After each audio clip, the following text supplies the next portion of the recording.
കഴിഞ്ഞ ഞായറാഴ്ചയാണ് ഇന്ത്യയും പാകിസ്ഥാനും തമ്മിലുള്ള മത്സരം ദുബായിൽ ചാമ്പ്യൻസ് ട്രോഫി നടന്നത്. സാധാരണ ഈ മത്സരം പാകിസ്ഥാനിൽ വെച്ചാണ് നടക്കുന്നത്. പക്ഷേ ഇന്ത്യ പാകിസ്ഥാനിലേക്ക് വരില്ല എന്ന് പറഞ്ഞതുകൊണ്ട് തന്നെ ദുബായിൽ വെച്ച് ഇന്ത്യക്ക് മാത്രമുള്ള മത്സരങ്ങൾ സെറ്റ് ചെയ്യുകയായിരുന്നു എന്നുള്ളതാണ് പ്രധാനപ്പെട്ട ഒരു കാര്യം. ഈ ദുബായിൽ വെച്ച് നടന്ന മത്സരത്തിൽ ഇന്ത്യയും പാകിസ്ഥാനും തമ്മിൽ മത്സരം നടക്കുമ്പോൾ നമുക്കറിയാം, രണ്ട് ശത്രു രാജ്യങ്ങൾ തമ്മിലുള്ള മത്സരമാണ്. ഇതിൽ നമ്മളെല്ലാവരും കണ്ണിൽ എണ്ണ ഒഴിച്ചുകൊണ്ട് ഇപ്പോൾ മത്സരം കാണാനിരിക്കും. ജിയോ ടി വിയിൽ മാത്രം 50 കോടി ആൾക്കാരാണ് ഈ മത്സരം കാണാൻ സ്ട്രീം ചെയ്തത് എന്നുള്ളതാണ് പ്രധാനപ്പെട്ട ഒരു കാര്യം. ഇപ്പോൾ പറഞ്ഞു വരുന്നത് അതൊന്നുമല്ല. അതായത് ഈ മത്സരത്തിനിടയിൽ മഹാരാഷ്ട്രയിൽ നിന്നൊരു വാർത്ത വരുന്നുണ്ട്. ഒരു ഇന്ത്യ പാകിസ്ഥാൻ മത്സരത്തിനിടെ പാകിസ്ഥാന് ഫേവർ ചെയ്യുന്ന ഒരു മുദ്രാവാക്യം, ഒരു ദേശവിരുദ്ധ മുദ്രാവാക്യം വിളിച്ചതായി ആരോപിച്ച് പോലീസിൽ പരാതി എത്തിയതിനെ തുടർന്ന് മഹാരാഷ്ട്രയിലെ സിന്ധുദുർഗ് ജില്ലയിലെ മാൽവാനിൽ ഒരു കുട്ടിയെ പിടികൂടിയിട്ടുണ്ട്. ആ കുട്ടിയെ പിടികൂടുക മാത്രമല്ല, ആ കുട്ടിയുടെ മാതാപിതാക്കളെയൊക്കെ അറസ്റ്റ് ചെയ്ത് അയാളുടെ കടയടക്കം പൊളിച്ചു മാറ്റി എന്ന റിപ്പോർട്ടുകളാണ് ഇപ്പോൾ പുറത്തു വരുന്നത്.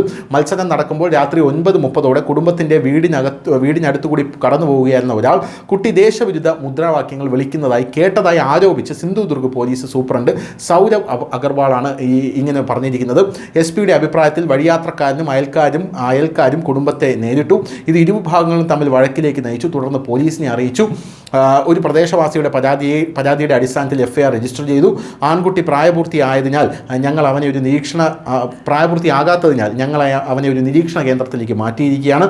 എന്നാൽ ഞായറാഴ്ച കുട്ടിയുടെ മാതാപിതാക്കളെ അറസ്റ്റ് ചെയ്ത് ജുഡീഷ്യൽ കസ്റ്റഡിയിൽ വിട്ടു.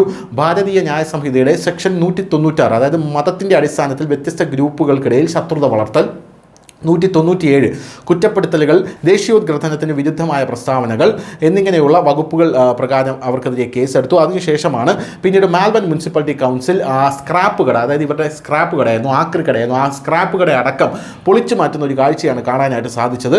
എന്തായാലും കടയ്ക്ക് അനുമതിയില്ല എന്ന കാരണം അപ്പോഴാണ് മുനിസിപ്പൽ കോർപ്പറേഷൻ കണ്ടെത്തിയത്.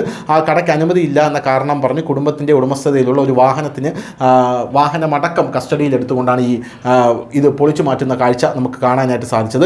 എന്തായാലും വലിയ രീതിയിലുള്ള പ്രതിഷേധങ്ങൾ ഇപ്പോൾ ഈ വാർത്തയ്ക്കെതിരെ ഉണ്ടാകുന്നുണ്ട് എന്നുള്ളതാണ് പ്രധാനപ്പെട്ട ഒരു കാര്യം.